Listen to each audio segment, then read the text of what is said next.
Hello, আসসালামু আলাইকুম। আমার হাতে যে এটা একটা সাইট্রাসের গাছ।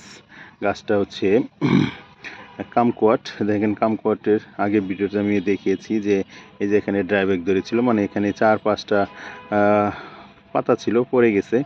তো এখানে আস্তে, আস্তে ড্রাই ব্যাক আক্রান্ত হয়েছে। আমি গাছটা তুলে এটাকে এখন একটু ট্রিটমেন্ট করে এটাকে আবার লাগাবো, দেখি হয় কিনা। যদিও ড্রাই ব্যাক থেকে বাঁচানো গাছ খুবই কষ্টকর এবং বিশেষ করে সাইট্রাস ড্রাই ব্যাক ধরলে বাঁচে না সাধারণত। এটা একটা সাইট্রাসের মরণব্যাধি রোগ।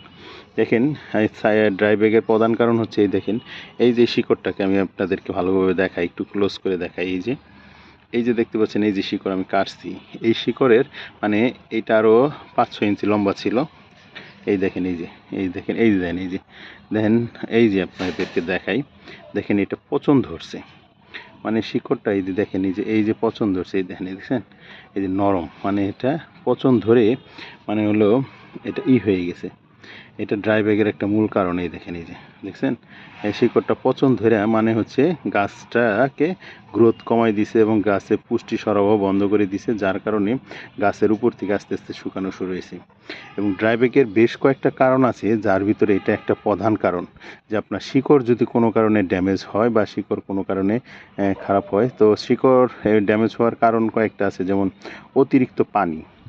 আপনার গাছের গোড়া যদি অতিরিক্ত পানি ভেজা থাকে তাহলে সেই কারণে হতে পারে।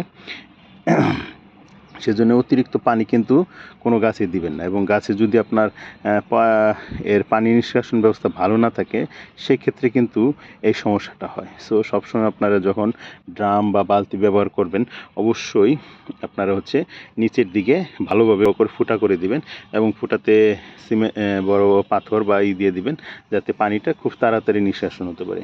তার জন্য আমার কাছে মূলত মনে হয় জিও ব্যাগ সবচেয়ে বেটার। জিও ব্যাগ যদি আপনারা লাগাতে পারেন, তাহলে জিও ব্যাগ লাগাইলে হলে সুবিধা কি, আপনার হচ্ছে যেমন এই যে এই পানিটা যদি ভিজাও থাকে, এই যে জিও ব্যাগটা দেখতে পাচ্ছেন, এই জিও ব্যাগটা হচ্ছে কি হবে, এই বাতাসে আস্তে আস্তে ড্রাই হয়ে যাবে, যার কারণে পানি জমবে না। আমি তো মূলত এই জন্যেই আগে আমার অনেক বালতি ছিল, আমি বালতিগুলো আস্তে আস্তে রিমুভ করে দিচ্ছি ছাদ থেকে, এই যে এরকম জিও ব্যাগে দিচ্ছি, যার কারণে হচ্ছে এখন গাছ টাছ একটু কম মারা যায়। তো আপনারা যারা এভাবে হলো গাছ লাগাবেন, অবশ্যই চেষ্টা করবেন জিও ব্যাগে লাগাতে বা বস্তায় লাগাতে, যার কারণে আপনার হচ্ছে ড্রাই ব্যাগ কম হবে। তো সবাইকে অনেক অনেক ধন্যবাদ কষ্ট করে ভিডিওটা দেখার জন্য।